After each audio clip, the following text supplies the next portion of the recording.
माँ का ममता तो अनमोल होता है। बेटे के जन्मदिन पर रात को 1 बजे फ़ोन का रिंग बजता है तो बेटा फ़ोन उठाता है। उधर से माँ बोलती है जन्मदिन मुबारक हो बेटा। वो गुस्से से लाल हो जाता है और बोलता है माँ तुझे समझ नहीं आता क्या? इतनी सी बात के लिए मेरी नींद खराब कर दी।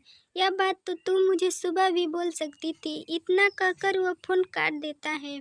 थोड़ी देर बाद फिर से फ़ोन का रिंग बजता है। नंदन फिर से फ़ोन उठाता है और इस बार फ़ोन पर पापा होते हैं। नंदन इस बार आराम से बात करता है और बोलता है थैंक यू पापा।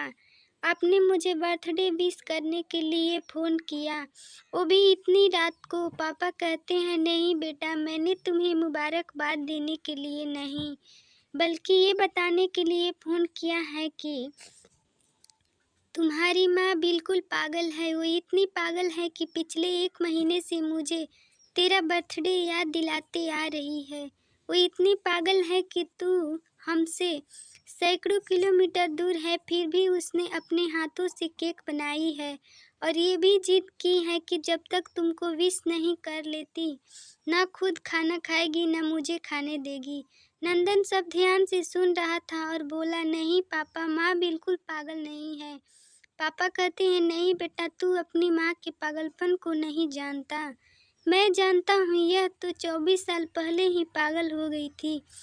जब डॉक्टर ने उसे कहा था कि ये हम बच्चे को बचा सकते हैं या आपको, उसने बिना 1 सेकंड भी सोचे बच्चे को बचाने का फैसला ले लिया और मुझे भी कसम देकर उस फॉर्म पर साइन कराने के लिए मना लिया जिस पर लिखा था उसकी ज़िंदगी का ऑपरेशन से खतरे में है और अगर उसे कुछ होता है तो उसका जिम्मेदार डॉक्टर नहीं होंगे।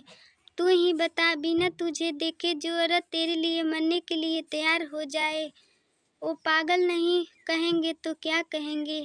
इतना कहकर पापा ने फ़ोन रख दिया। नंदन ने भी अब यह महसूस किया कि वह जो कर रहा था वो भूल नहीं, गुनाह था। हाँ, एक बार किसी इंसान को दुख दो तो कोई बात नहीं, लेकिन भगवान को दुख देना गुनाह ही होता है और माँ भगवान से कम नहीं होती।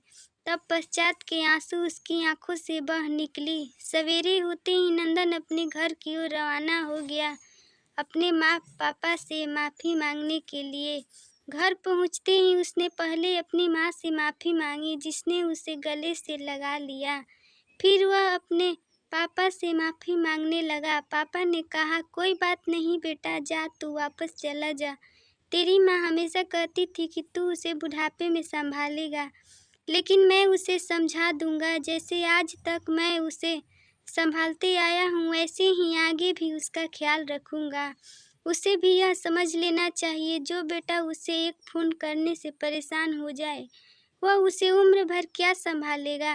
पापा की ऐसी कड़वी बात सुन नंदन की आंख बहने लगी। वो सर झुकाए अपने बाप के सामने चुपचाप खड़ा रहा। अपने बेटे को परेशान देख माँ आगे आती है और पापा से कहती है जाने दीजिए, माफ़ कर दीजिए, हमारा ही बेटा है। माँ की ममता का मोल ना कोई लगा पाया था, ना कोई लगा पाएगा। 9 महीना प्रसव की पीड़ा सहन करके हमें नई जिंदगी, नई दुनिया में लाने वाली माँ ही हमारी हर गलती को माफ़ कर सकती है। वीडियो पसंद आए तो लाइक और कमेंट करें। चैनल पे नए हैं तो सब्सक्राइब करें।